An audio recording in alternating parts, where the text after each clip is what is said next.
Americans head to the polls today in several states, with the Democratic Party's ideological divide on full display. In Wisconsin, a major swing state, the leading candidates for governor are working to convince the still undecided voters. I've taken on Donald Trump, and I'll tax the rich. On the far left, State Representative Francesca Hong, a Democratic socialist. Polls show her in the lead, but past calls to defund and abolish the police have remained an issue during her campaign.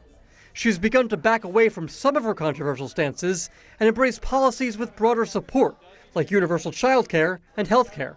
Change can be scary, but when I get scared, I look to the voters who remind me every day that not only are we deserving of change, but they get to be a part of making that change. At the center left is David Crowley. He's the Milwaukee County executive. He actually dropped out of the race due to low polling, but then jumped back in, and now has the endorsement of the state's popular Democratic governor. And the fact that I'm the only candidate with executive and governing experience, and I'll be ready on day one.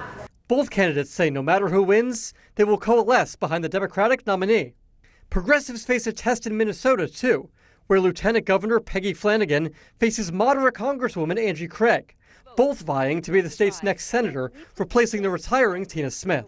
While in South Carolina, President Trump's influence will be put to the test in a special election to fill the late Lindsey Graham Senate seat. 9 candidates have jumped into that race, including 2 members of Congress, a former governor, and Graham's sister, who was chosen to serve out her brother's term. Graham says despite being a newcomer to national politics, she can do the job. I think I have some really good experience. I've worked for 30 years for the state of South Carolina. President Trump has thrown his, quote, complete and total support behind her. But that's not enough for some voters. I don't vote for someone unless I know what they are and what they're about. She has no track record. I mean, I like President Trump, but I don't think that that's necessarily what sways my vote.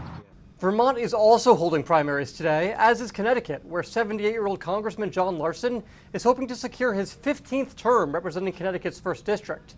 His opponent, 47-year-old former Hartford Mayor Luke Bronin, says it's time for generational change in that contest. Gary Grumbach, NBC News, Washington.